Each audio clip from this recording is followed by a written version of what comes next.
మున్నూరు కాపుకు సంబంధించిన అబ్బాయి. మరి ఈ అబ్బాయి డేట్ ఆఫ్ బర్త్ 16/2/1990. ఈ అబ్బాయి వచ్చేసి సాఫ్ట్వేర్ ఇంజనీర్గా బెంగళూరులో జాబ్ చేస్తున్నాడు.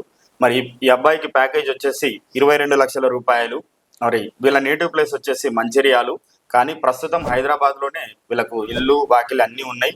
మంచిర్యాలలో కూడా ఉన్నాయి. వీళ్ళకు మంచిర్యాలలో కూడా ఒక 6 కోట్ల వరకు ప్రాపర్టీ ఉంది. మరి వీళ్ళు ఎలా చూస్తున్నారంటే హైదరాబాద్లో జాబ్ చేస్తున్న సాఫ్ట్వేర్ ఉద్యోగిని కావాలని చూస్తున్నారు. ఖచ్చితంగా బీటెక్ ఉండాలని చూస్తున్నారు వీళ్ళు. మరి కట్నం అయితే ఇచ్చినా ఇవ్వకున్నా పర్వాలేదు, పిల్లగాడికి అయితే బాల్ హెడ్ ఉంటుంది. ప్యాకేజ్ 22 లక్షలు అయినప్పటికీ బాల్ హెడ్ ఉంటుంది పిల్లగాడు. కాబట్టి వాళ్ళు ఏం కోరుకుంటున్నారంటే అమ్మాయి కొంచెం లావుగా ఉన్నా, లేకపోతే ఆమె కలర్ కూడా తక్కువ ఉన్నా పర్వాలేదు అని చేసుకుంటామని చెప్పేసి అంటున్నారు. వీళ్ళది ఏంటంటే 90 డేట్ ఆఫ్ బర్త్ కాబట్టి తొందరలో పెళ్లి చేద్దాము, మరి ఈ ఆషాఢం తర్వాత శ్రావణంలో చేద్దామని చెప్పేసి చూస్తున్నారు ఈ పిల్లగాడోళ్ళు. మరి వీళ్ళు వచ్చేసి హైదరాబాద్లో కోంపల్లిలో ఉంటారు. అబ్బాయి ఒక్కడే, సిస్టర్స్ ముగ్గురు, వాళ్ళ పెళ్ళిళ్ళు అయిపోయినాయి. భయపడాల్సిన పని లేదు, ముగ్గురు అక్క చెల్లెలని చెప్పేసి మంచి కుటుంబము. మనం వాళ్ళ ఇంటికి పోయి చూసినాము. మరి ఎవరైనా మనోళ్ళు ఎవరైనా ఉంటే వాళ్ళకి వీడియో షేర్ చేయండి.